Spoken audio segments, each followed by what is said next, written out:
welcome to the National Real Estate Post. Welcome.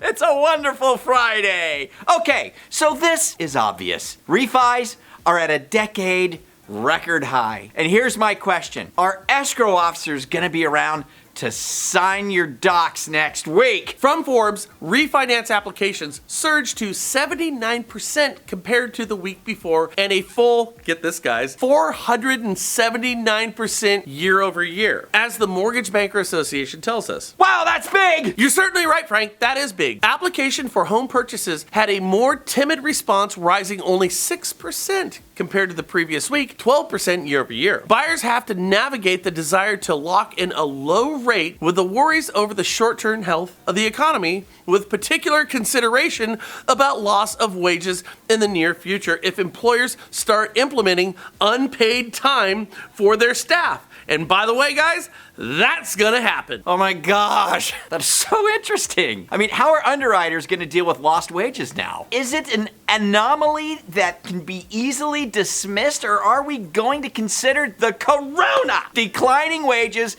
and set incomes lower and affect DTIs. Wow, what a mess. And this is at a time when the House Financial Services Committee and the Senate Banking Committee and the GSEs and the FHFA want to quit writing loans with DTIs above 45%. This whole thing could be a double whammy, maybe a triple whammy. Who knows? Lower income, tighter underwriting terms. Oh my gosh. This could really affect the housing market in a big way. And it might. We will see in the coming weeks, won't we? Here's what you have to understand as a loan officer. You cannot let your clients dictate the terms to you. Your clients right now are shopping you because that's what the television and all the marketing is telling them, that they hold all the cards. But here's the truth. They don't, and the consequences could be huge. Trust us. Don't lock the loan until you have all the proper documentation, all of it. Now, you might feel pressured to quote a rate that you need to lock. Maybe don't do that. Tell your clients that you need to get all their information before you can even quote the rate, period. And if they walk, they walk. I know that's hard to hear. Yep. It's kind of hard to say. Yep. Now, let's say you don't take this approach. What's going to happen there? Well, this is going to happen because of the pressure that LOs are feeling to go ahead and lock loans before they have all their documentation. This is going to happen. So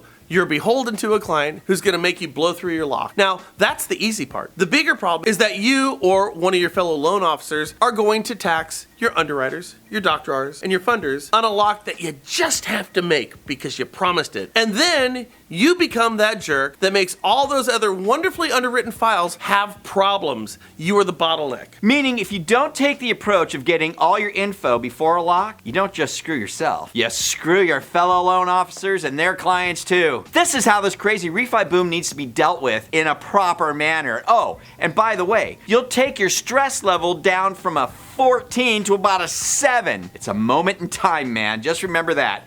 Deal with it the right way. So it is interesting because right now when you look at the commercials, the consumers who are looking at refinances think they hold all the cards. Right. And in fact, they don't. Right. Because they might shop you, and I'm hearing a lot of LOs who are getting shopped right now. Sure. But the turn times are getting so unmanageable Right. that you need to manage the clients that you have. Right. And so you have to have the right forward-thinking approach going into these refinances, or you could just not screw yourself, but screw the company. Yeah, if you can hold firm to something like that, like you said, the stress level is going to go way down, and you're still going to do a ton of business. Yeah.